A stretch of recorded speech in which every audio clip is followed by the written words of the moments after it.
Bab 70. Puas Mas. Satu hari kemudian, perasaan Ibu Shirley selalu bersedih setiap mendengarkan suara dan di saat mengingat putri sulungnya. Walaupun Felty belum menceritakan musibah yang sudah terjadi di dalam keluarga barunya yang tak pernah terpikir olehnya sebelumnya. Yah, Felty baik-baik saja kan di kantor? Tanya Ibu Shirley pada suaminya. Dia kelihatan baik-baik saja kok Bu. Tiap hari kalau ke kantor biasa saja. Dia masih tetap seperti biasanya. Jawab Pak Aguso yang sedang melihat layar gadgetnya. Emangnya kenapa Bu? Ibu coba telpon aja dia kalau kangen. Usul Pak Aguso. Udah ya, tadi pagi ibu udah telepon. Suaranya sih baik-baik aja. Tapi entah mengapa setiap dia ngomong bawaannya ibu bersedih. Jadi pengen nangis gitu. Padahal dia gak ada ngomong apa-apa. Tapi sepertinya suaranya itu terdengar sedih banget. Ucap Shirley terdengar mulai sedih, dikala mengingat putri sulungnya. Manja kali sih Bu, ibu seperti Canari aja, yang gampang nangis. Jangan-jangan ibu mau kalau Canari dan Felty punya adik baru. Goda Pak Aguso yang melihat kemerahan di mata istrinya. Apa sih ya? Ngamuk tuh Canari kalau ada saingannya. Dia aja gak mau kalau kakaknya menyainginya, apalagi ibunya. Ucap Ibu Shirley sambil terkekeh. Tumben ya Bu, tuh anak gak pernah kesini beberapa hari terakhir ini. Ucap Pak Aguso yang mengingat hampir 1 minggu Felty tidak jalan ke rumah mereka. Entah ya, apa dia sibuk atau, ya, mudah-mudahan saja anak itu baik-baik saja. Harap sang ibu. Beberapa menit kemudian, mereka yang sedang duduk santai di taman halaman rumah, terkejut mendengarkan sebuah suara benda pecah yang terdengar dari ruang tamu. Dan dengan cepatnya Pak Aguso, Ibu Shirley dan beberapa lagi yang ada di situ, langsung pergi menuju ke arah suara pecahan tersebut. Ini bingkai foto pernikahan Neng Felty Bu, udah pecah, tadi tiba-tiba aja jatuh. Seru salah satu pekerja di rumah Pak Aguso yang sedang membersihkan serpihan kaca dari bingkai foto tersebut. Saat itu juga firasat Ibu Shirley kembali tidak enak, dia berpikir kalau putri sulungnya pasti sedang tidak baik-baik saja. Pasti si Felty lagi ada masalah. Tanpa basa-basi sang ibu menelpon putri sulungnya. Jangan terlalu cemas dulu Bu. Jangan terlalu beranggapan yang tidak-tidak, mana tahu ini hanya secara kebetulan saja. Ucap Pak Aguso saat melihat kecemasan di wajah istrinya yang langsung menelpon Felty. Iya ya, ibu cuma dengerin suaranya aja. Ibu cuma pastikan kalau dia baik-baik saja. Sambil menunggu Felty menjawab panggilan telepon. Gak diangkat teleponnya ya. Tenanglah Bu, mungkin dia gak dengerin tuh bunyi teleponnya. Ucap Pak Aguso mencoba menenangkan kecemasan hati istrinya. Dan panggilan berikutnya dilakukan lagi oleh Ibu Shirley. Namun si Felty masih tetap juga tidak menjawabnya. Assalamualaikum. Seru ibu hamil yang mengejutkan semuanya dari firasatnya masing-masing. Waalaikumsalam.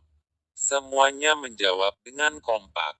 Padahal aku mau ngasih kejutan. Tapi ternyata udah pada ngumpul semuanya dan menyambut aku dengan meriah. Ucap Canari tersenyum yang belum tahu alasan mengapa beberapa orang pada ngumpul di ruang tamu. Pikirnya dia sedang disambut dengan meriahnya. Loh, ibu kenapa nangis? Tanya Chan yang baru memperhatikan kesedihan ibunya. Gak apa-apa nak, ibu tiba-tiba aja kangen sama kakakmu. Jawab Ibu Shirley yang masih terlihat bersedih. Itu yang sedang dibersihkan juga, apa? Kali ini Canari bertanya saat melihat beberapa orang pembantu masih berkerumun di tempat bingkai foto pernikahan Velty tadi jatuh. Itu lagi membersihkan serpihan kaca bingkai foto pernikahan kakakmu. Tadi tiba-tiba aja jatuh. Suami kamu kemana? Jawab Pak Aguso sambil menanyakan Basten. Karena Canari cuma datang sendirian. Dia masih di kantor Pak, aku kesini sama sopir. Tapi gak apa-apa, aku dibolehin kok. Ucap Canari sambil mengusap punggung ibunya. Iyalah, dibolehin. Karena kamu dilarang ngambek. Sindir sang ibu di sela-sela tangisannya. Ibu sih. Padahal aku sama dede kecil sengaja buat jadwal ngidam untuk nginep di sini malam ini. Sang ayah dan ibu. Begitu juga beberapa orang karyawan yang masih ada di situ tersenyum mendengarkan penuturan Canari. Pasalnya masa ada ngidam yang direncanakan. Kan sungguh aneh. Chan, kamu jangan terus-terusan nyusahin suami kamu ya. Kasihan dia udah capek kerja seharian.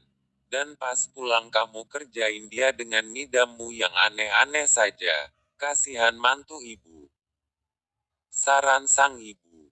Mam, sebenarnya anak ibu siapa sih, aku atau Kak Basten? Kok belain dia terus sih? Protes Canari. Dede kalau dengerin ocehan ibunya, jangan dengerin ya. Sentak sang ibu sambil mengelus perut datar Canari. Di malam hari di saat mereka mau makan malam, di sela-sela kesibukan menata piring di atas meja, Canari kembali memulai obrolan dengan ibunya. Mam, besok aku mau ketemu sama ibu mertauku. Ucap Canari.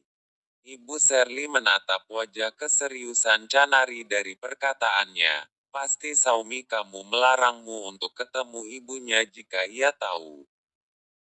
Kan aku gak bilang-bilang sama Kak Basten Mam, dan sepertinya ada rahasia besar tuh dengan kepergian Ibu Tiara di rumah.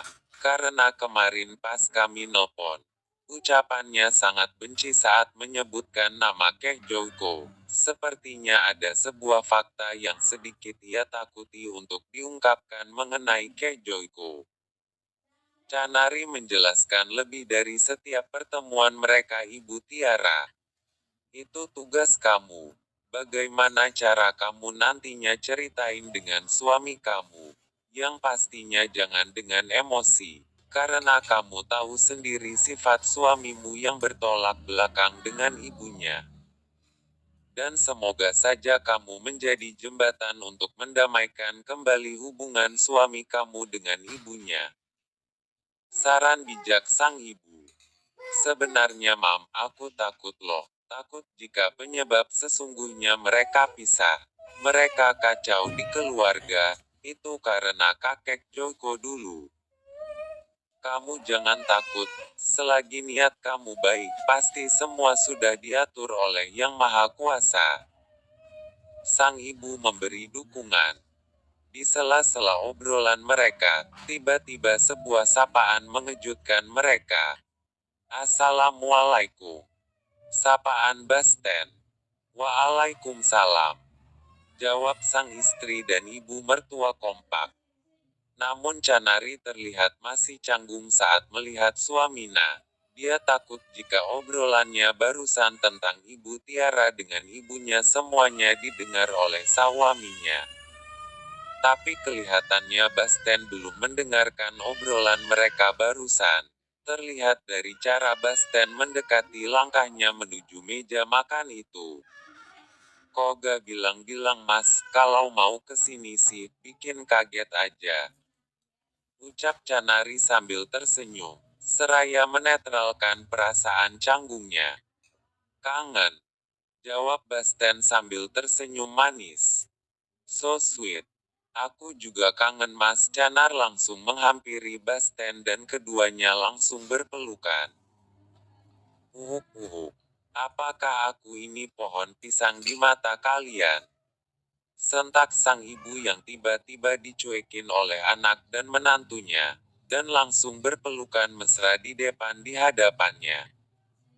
Ih, mama sih, makanya mama tutup mata dong. Itulah orang tua yang jarang nonton drama Korea. Gak ada romantis-romantisnya. Canari malah menyindir sang ibu. Dan sindirian itu berhasil mendaratkan sebuah jeweran di kuping ibu hamil, dasar anak tak tahu malu. Seingat ibu, dulu ibu gak ngidam yang aneh-aneh saat ngandung dirimu, ngoceh sang ibu. Panggil ayahmu, kita makan. Suruh ibu Tiara lagi dengan Canari. Malam itu pun berlalu begitu cepat. Komunikasi yang terjadi di kediaman Pak Joko malam itu berlangsung dengan baik tanpa adanya sebuah perdebatan. Sehingga dengan hati yang tenang Canari dan Basten fokus untuk melangsungkan acara singkat mereka di kamar Canari yang dulu sebelum ia dinikahi Basten malam itu. Puas mas harus sering pudingnya. Goda Canari setelah mereka lelah berdua. Lanjut ke bab berikutnya.